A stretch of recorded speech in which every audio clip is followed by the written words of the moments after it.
on calminama yeeɓiyankoɓe Ayaw Pindi TV suka e mawɗo debbo e gorko mo kala ɗo woni ene woniri yo jaame kisi Allah ngole meɗen on calminama salminagoliri salminago teddugal en garti ɗo e jewte men ko fati e gande men hande kam mi wawi wiide gande men tan finata ɓole kono ko hunde gande men finatawa baddade e karaleje kese ngam wawde yuɓɓitinde wawde yettinde fandare to banggue safoɓe en jettidde nangal bandiraɓe mbiyeten mawɓe men gollinoɓe hen golle joɗɗe baɗɗe fayida cali hen yawawi kuɗori hen gacce golli hen golle baɗɗe fayida woni mabɓe jeehi Allah yurmoɓe yafoɓe harnaɓe aljanna mawɓe woɗɓe hono mabɓe duusoɓe yo Allah junno duusugo e sukaɓe jaɓɓe janggude gandal ngal ha dañi hen gande kese goɗɗe nattini hen mbawi yaadude e jamanu goppani ko hanki ko no jagge ko hande ko eɗen joddi ɗo e docteur Saydou Sow mo ganduɗa eɗen gandi dande mum ene mantide banggue safuji kanko woni koɗo men e ñalawma hande o en jetti Djiby Dieng e wondiɓe muɗum ceerno Saydou ko ardi fo bisimilla calmina yeeɓiyankoɓe Ayaw Pindi TV e gande men fina tawa. Waleykum salam ceerno Abou mi weltinimama no fewi mi salmini yeeɓiyankoɓe Pindi TV foof toɓe goni e toɓe gonir foof so tawi mi joddima e ma walla mi nani voix ma tan ene welami no fewi so nde tawno ko hunde ganduɗa koko ɓooyi mi salminima mi juurima kadi mi ñaaguima Allah ko jogoɗen haalde ɗo ko yatamde nafma nafamin nafa ganduɗa mako hettiyankoɓe Allah jaaɓu a jarama ka moƴƴo nanama fama taskama ceerno Saydou min jogui ko ɗeɗo namde namdal gandal ko ardi foof yoga e safroɓe e gande men fina tawa donki yettade woni safuji ɗi ganduɗa ko tubakoɓe tan jetti toon ha Allah waɗi woni moon dañi wawde wittude ha jetti ɗo tubakoɓe ɗeɓe yetta to rafi biyeteɗo cancer goho holko woni cancer e ɗiɗi beele aɗa jogani ɗum safara saabu koko tampini yimɓe no fewi no fewi no fewi te eɗen gandi bonande mum no wayi hewde eyyi aɗen Allah jaaɓu ko rafi biyeteɗo cancer o so tawi a yiiɗi firtude e pulaar way tan kono tasani way tan ko comme no bagui percal tan tas boɗejo walla tas ɓalejo won hen taw ganduɗa hoorema hay eau de javel ko pour ittu ɗum ne satti sa yiiɗi raɓɓikina tan adda ɗum ɗon ko heddi noon ko hay banggal médecine moderne o kamɓe ɓe dañinani ɗum taw safaro mo ganduɗa hoorema ene lawƴi ɗum ha laaɓa ɓe jogui tan ko no ganduɗa hoorema ko leɗɗe ɗe ganduɗa hoorema ene kalma ɗum tan ene waɗa ɗum stop woni hankkadine cancer o wasa wiide omo ɓenna exemple so tawi wonno koye 2 ɓe jogui tan ko leɗɗe ganduɗa hoorema ene kalamo e dow o taw hankkadi jomum wasa yetteyade 3 nde tawno so tawi a ƴeewi ko cancer ko fulɓe mbiyanno ko so tawi jorgol so accano huɓɓude takki keccol tan en wawi ma no woro ɗum ɗon kono noon enen won fartague mo jogui ɗen en dañi wittude e ganduɗa hoorema ko leɗɗe meɗen taw ganduɗa hoorema so tawi en ƴeewi leɗɗe men enen ɗe ganduɗen ɗo hen ko huile de olive e jumbiri e ñebedayi lekki men ñebedayi ɗiɗo ki joguiɗen en woodi leɗɗe goɗɗe kono ɗen kadi gona ɗe ganduɗa eɗen kaala ɗum e téléji en ko nandi hen en ndendini ɗum ko wawde andude ɗeɗo so ndendinama en mbawi safrude ene wawi ittude tas biyeteɗo cancer o so cancer de sein so cancer de peau so cancer de ƴiƴam foof ko ganduɗa ko kala cancer taw ɗum ne wawi ittu ɗum en ndendini ɗum noon en neldi e wone hôpital uji gonɗi toon ɗo Bruxelles aɗa andi Europe foof ne jogui tan hôpital goto mo ganduɗa hoorema ko kamɓe ndendi hôpital o ko woni koto fate cancer ko fate sida ko fate ɗum ɗo ko kamɓe jogui ɓe ƴeewa ɗum en neldi toon noon ɓe ƴeewi ɓe tawi ɗum ɗon en safra ɗum heddi ko kamɓene ɓe mbi won sarteji ɓe ganduɗa aɓe mbaɗa ɗum hen il faut ɓe ƴeewa hol dose mo jarowo exemple duuɓi nogas ha duuɓi capannayyi mo ƴettata à partir capannayyi ha fayi capan jeegom mo ƴettata capan jeegom fa capan jeegom ko holmo ƴettata ko on saaha hande ko on gonɗen Allah jaaɓo a jarama ɗum no heewi ko artata to banggue ɓeetu postologie ko wiyete ko to banggue gande men ɗe gande mabɓe ma yuɓɓodire ko wona ɗum ko waytotoɓe ko fate safara ɓesgu no heewi resodiroɓe na waɗa ni debbo e gorko gonda ɓe dañja ɓe ceera oya yaha wooda ɗo resi daña oya rese on ko dañji jiɗen wi tan ko to banggue caɗele ɓesgu beele wonko Saydou ɓeydi hen to banggue gandal muɗum aɗa andi affaire ɓesgu holko saboto couple resodira wasa hebde ɓesgu ene wona e debbo ene wona ko gorko kono hande ko kala temedere couple mo jiiɗa capan jeenayyi e joyyi ha capan jeenayyi e jeeɗiɗi koye worɓe e woni par ce que worɓe hande ko ɓuuri hen hewde ko mani o woni mo ganduɗa hoorema mo moƴƴani mani o gueɗe 3 ha 4 ene bonna ɗum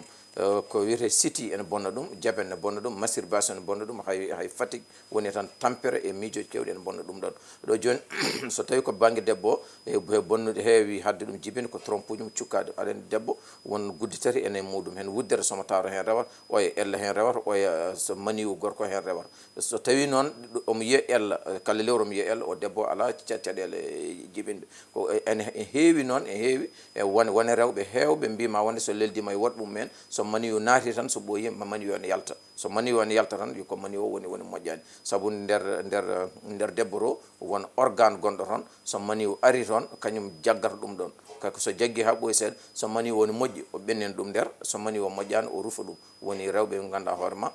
kalten koye télé kala gorko mo ganduɗa hoorema ene maniyo e joom suudu mum so maniwu o woni toon seeɗa ene yalta ko maniwu o mo moƴƴani yo gorko o wat feere safroyo hen saaha kadi ene wawi wasde wonde e gorko wasa wonde e debbo ko woni banggal fibre en kisse en trompe uji en taw ganduɗa hoorema appareil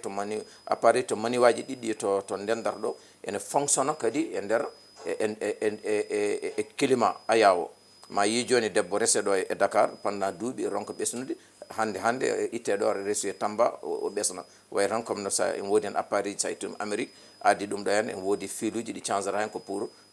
degré muɗum wawa wontude oɗo ɗum tagui noon on banggue eɗen cafra ɗum kono hade men safrude kadi ko médecine moderne o ko on ƴeewata so maniw ko bonɗo ko médecine moderne andata kamen jogui kaɓirɗe radio en analyse en test uji en so maniw c'est bon so gisuji en kadi eɗen cafra ɗum ɗo donc wadde ɗum so tawi neɗɗo yettaki e mabɓe ko juuɗa leɗɗe ɓale ɓe ko fof andata beela safri beele moƴƴi Allah moƴƴani ko ma yettoɓe ala aɗa andi hande ceerno Abou médecine traditionnelle wawa wadde avance sans médecine moderne par ce que médecine traditionnelle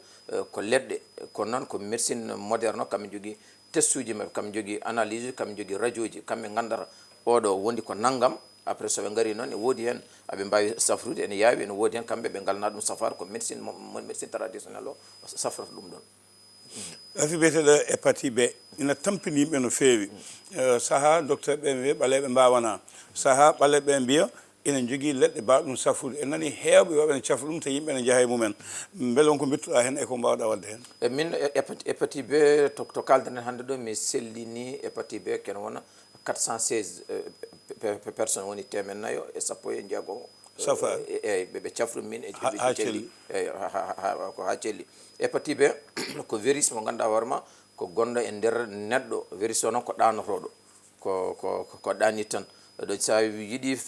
ƴettude exemple virus hépatite B way tan comme no fifonde ni fifonde so tawi nanɗo hendu ne wiifa e muɗum e ko ɗon tan woni so wona mema immo raw so immima noon fifonde so immima ala guiri hépatite B ne ko noon wayi kañum hépatite B mission mum ko mission goto tan woni wadde attaqué foie joni noon kamɓe banggal médecine moderne ɓe jogui tan ko poɗɗe to neɗɗo ne yara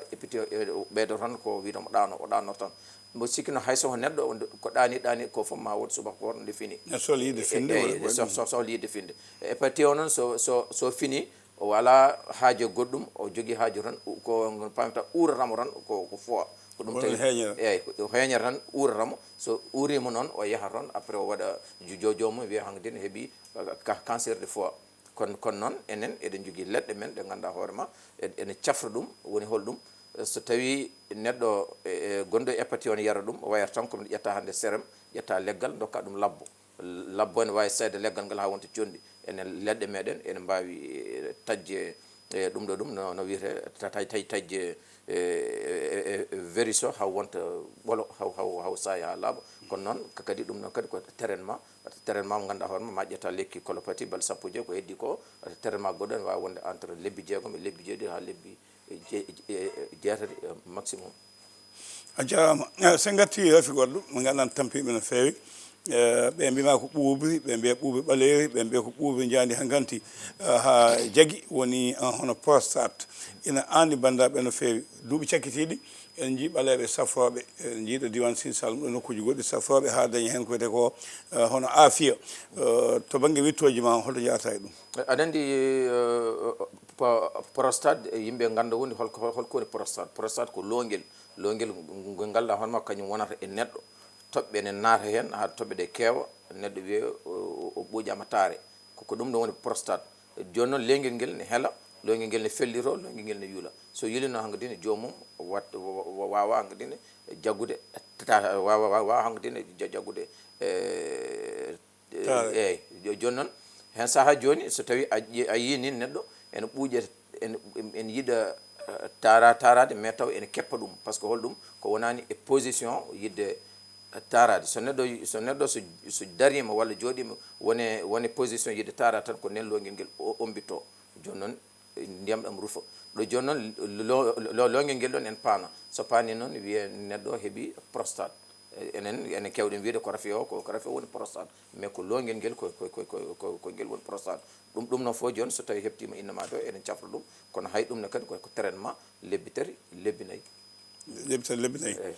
ɗum ne wawi wasa opérade to banggue no aɗa andi opération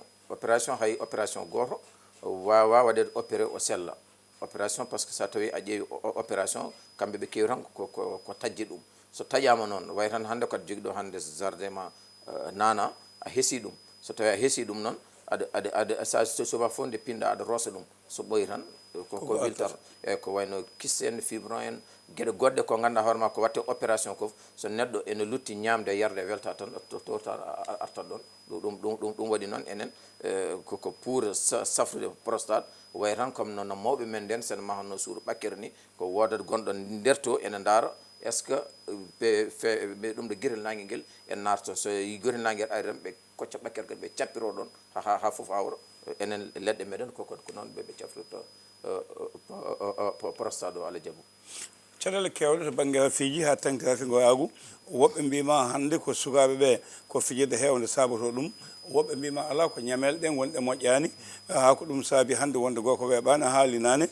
ina yaa ha bonna ndiyam goyagu goko ha natta wawde dañde sukaɓe an aɗa witti ha wode yetti ha ni aɗa jogui lekki mbiyeteki ceerno modi ko pamta e bandiraɓe aɗa andi affaire gorago he bonna ɗum koye gueɗe nane en kaali ɗum siti ne bonna ɗum diabète ene bonna ɗum masturbation et puis surtout hande organisation mondiale de la santé ñande min jeehino ɗum ɗo goto toon to Tokyo ɓe mbi wonde worɓe hande kala temedere nde jiiɗa capanɗe jeegom e joyo ha capanɗe jeeɗiɗo e goho caɗele mumen gorago ko masturbation woni fijirɗe awra muɗum ɓe mbi wonno jega tan no ɓoƴita ha mani ha yalta eyyi ko ɗum tagui noon ɗi worɓe hande aɗa andi Thiénaba ko ɓuuri hewde posone e innamade ko hakkude ɗum ɗo ɗum hakkude peɗel eyyi hakkude peɗel ɗum tagui hay jinnaɗo men Demba men wiyanno ko kala jiiɗa ɗemgal rewi hakkude peɗel tawat ko suhara walla taw ko jumi walla kose ko nandi eyyi ɗum waɗi noon hande masturbation ene bonni gorago yimɓe hewɓe kono noon so tawi ko banggue safrade traitement woni woodi en mbaɗa ɗum traité 3 mois ha 4 mois so tawi noon kadi ko ene woodi hen yimɓe kadi won traitement ji ɓe goni e wadde banggal médecine moderne to yadata e leɗɗe meɗen traitement o eɗen jogui lekki ganduɗa ma koko ceerno modi so heddima e gorko ene jotodira e debbo ko heddi hedde 1 heure de temps so yari ɗum kadi hay on kadi ko façon ngaji ɗiɗi mbaɗmi hen goto ko jarateɗo goɗɗo kadi koko momate tan e awra par ce que haade ene woodi hen ha joni kadi yimɓe yo paam ɗum ene woodi hen ƴiiƴameje ɗe mbawa wadde accepté yarde leɗɗe tubakoɓe ƴetta kadi leɗɗe ɓaleɓe ene mbadda hen won ƴiiƴame ɗe mbawa ɗum ƴettude eyyi ɗi mbawa ɗum joni so neɗɗo ene waɗa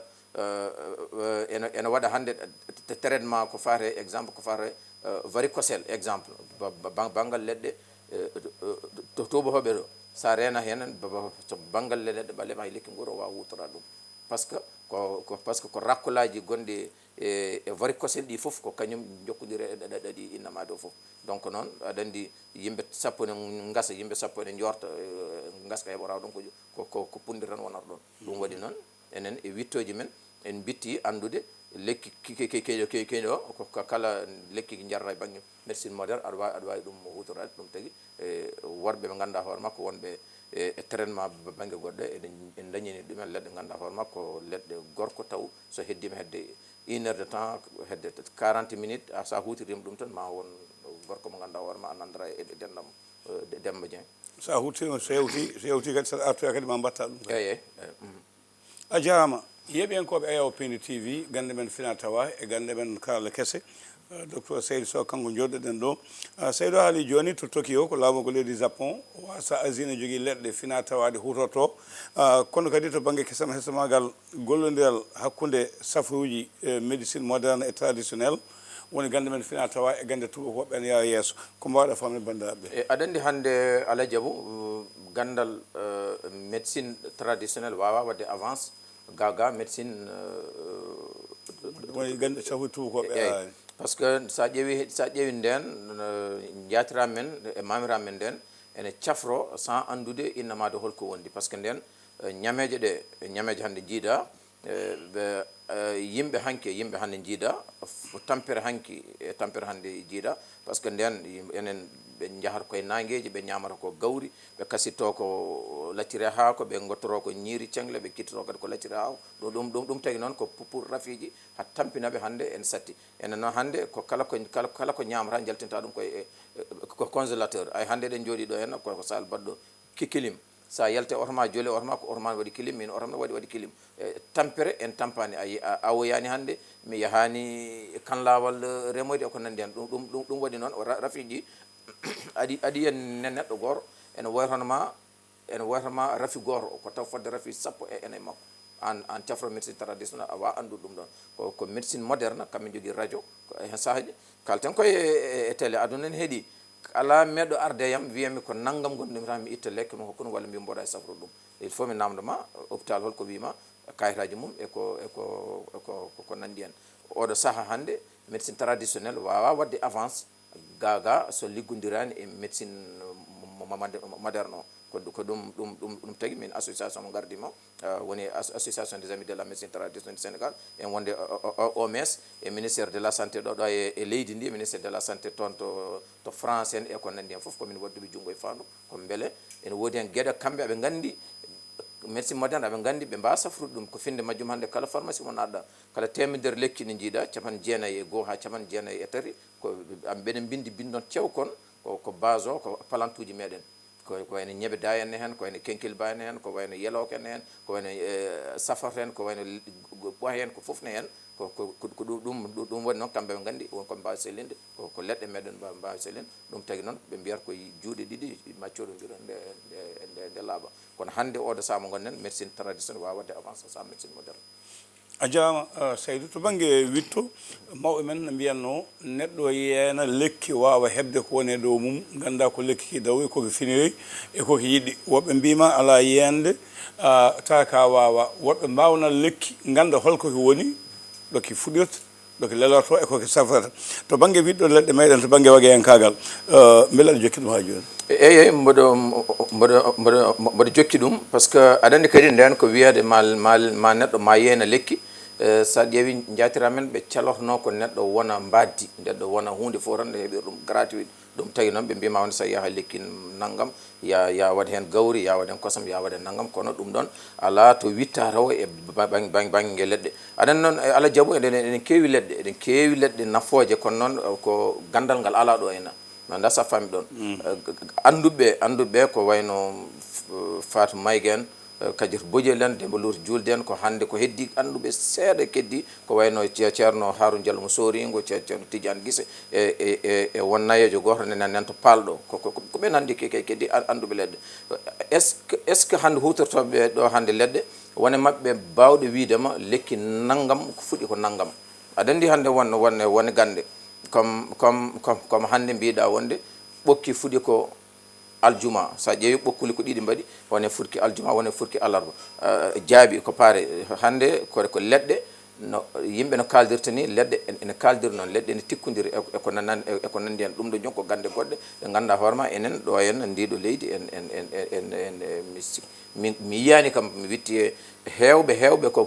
pour namdal ngal ganda kono enen ganda ɗum ɗen gande heewi jogaɗam ko sokkotanaɓe woni wonmoɓe nen toon walla Amadou Mala ko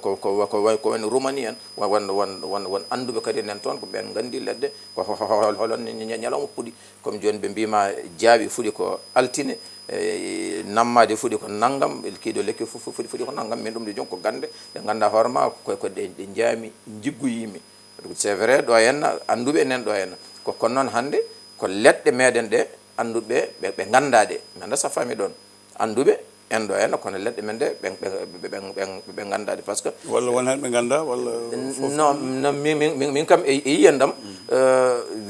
wiyoɓe hannde ene gandi leɗɗe ɓe ganda leɗɗe par ce que tawi a wiyaɗa andi leggal a anda leggal ngal honde fuɗi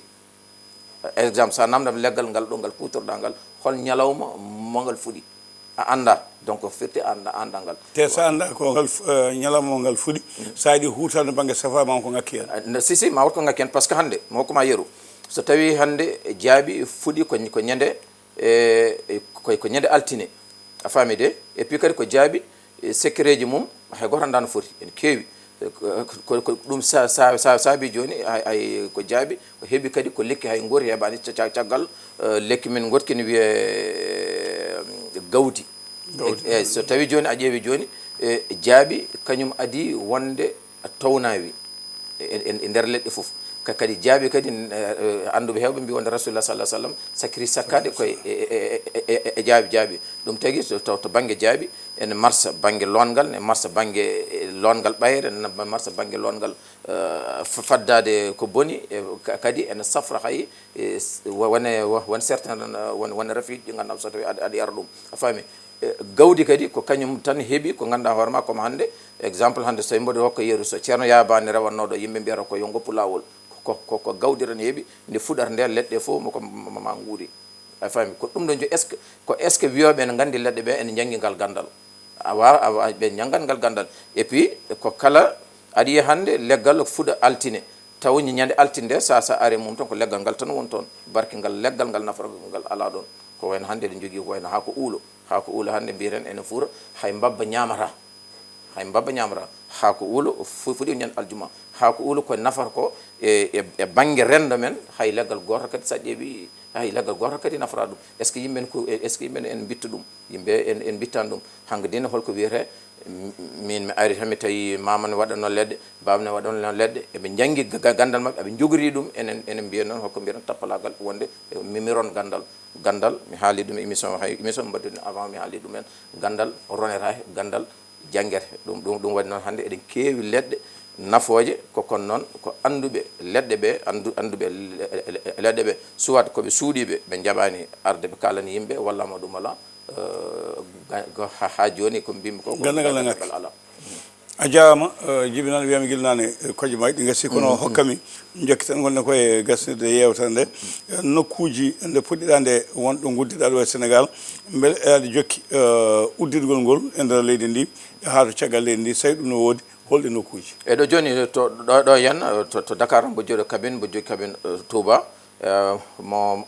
hayre lawo kadi uddirama ko ene wawi semaine oɗo garowo fuɗɗo par ce que pannoɗen tan ko yemirore khalifa ɓe ko wayno ceerno madani en e gouverneur en ko nandi en e to koto Nouakchott kadi eɗen jogui toon cabine toon to France kadi Le Havre eɗen jogui toon cabine en dokkama kadi yamirore wona docteur so hokka ko association des amis de la médecine traditionnelle du Sénégal kono ko min soci on hokkama kadi yamirore uddi to wiyete New York kadi hay laamu Gabon kadi hokki hen kadi yamirore hokki hen place to ganduɗa no eɗen uddira hanko dine ko Sallah jaaɓi hay ɗo e Sénégal ko kala région comme parɗo uddide ɗon inchallahu ala jaaɓo noon ceerno Saydou Mataw no musidɗo mi yewta nde gassi guilnane ko yettudema jarnadema jetto juuɗe fuɗɗima laɗo haali holko ngol panta e bandiraɓe ɓe ganduɗa ina koolima guila a suwa nadde e dingal ngal ha ko natɗa ko koɓe jii hen ko ɓe goppa yimɓe foof haaji hammuji eɓe ndewe ma jamma ñalawma suwa kikiɗe holko ngol panta e mabɓe eyyi so wona tan mi jarnadeɓe e yafnadeɓe hen saaha mboɗo waɗi émission mi haala hen ko ganduɗa hoorema ene wawi taw ene mema neɗɗo kono kam min anniyam hannde ko kala mo sellani yo Allah sellin ɗum woni min sellina woni docteur sellina woni goɗɗo sellina ala jaaɓu so wonko kalden ɗo kadi ko ganduɗa hoorema ene weññi bandiraɓe ɓe gaccen hen hakke noon on jarama ceerno Saydou ko wonɗo ko bandiraɓe jiina ɗum ko yeruji ɗi kalnoɗa ko gollotte ko hutorte ɗiɗo paquet aji mawɗi ɓene kuccidi hen hol siko kam leɗɗe gaddanɗaɓe ɗo hannde comme buuña haaɓe jiiya ɗo ene woodi ɗo ene lekki colopathie ene woodi ɗo lekki arthrose ene woodi lekki ceerno moodi ene woodi kadi lekki ki ganduɗa hoore makko affaire rewɓe ay aɗa andi wona rewɓe so gonde worɓe ɓe dañca hen dahamme holɗo ɗum aɗa hen keewi rewɓe taw ganda ko haddaɓe joni noon won lekki gonti ɗon sanno joomum no hutoro ɗum ko hadda ko kañum arta ɗum beele so wonde gorko wawa dañde dahamme ene woodi hen lekki kadi ko ganduɗa hoore ma ko fodde 17 lekki rendina ɗon hay wone malaji men wone malaji ko kuuɗi woni kullon ko kuuɗi mumen hen woni ko ganduɗa hoore ma ko ittude kala humre aɗa andi ko humre ko ala ko nangi aduna hande yimɓe ko humre ne hen ɗum no foni hen so Allah jaaɓi ma en mbattoy émission goɗɗo mo ganduɗa hoore ma ko taw en jaltinto ko lekki par lekki fof haale ɗo ko nafa Allah jaaɓu yeɓiyankoɓe Pindi TV Pindi Média yewtere men gande men fina tawa ɓe kewmo wiide mamira men taw e mamu men ɓe golli hen golle joɗɗe baɗɗe fayida ɓe cali hen yawaɓe ɓe kuɗɗo e gacce ɓe keeɓa hen belka ɓe ittani leyol ngol kutuya ɓe ittan ɗumen caɗele ɓe ittan ɗumen yaw wone mabɓe yaaɓe yo Allah lamɗo yo mabɓe yafoɓe harnaɓe aljanna mawɓe woɗɓe hono mabɓe docteur Seydou ɓe sifi hen hutotoɓe leɗɗe yo duusugo juut ɓe ɓooya jangguinde sukaɓeɓe kono kadi mbiyani Allah hokkuhen sukaɓe jaɓɓe janggude ɓe gona felmotoɓe ɗoftotoɓe rewintoɓe muñoɓe wittoɓe nanna hen e gande kese jillodira ha mbawa dañde ɗiɗon yewuji yewtere men gande men ko ɗo haaɗi ha lawol ngol so Allah lamɗo jaaɓi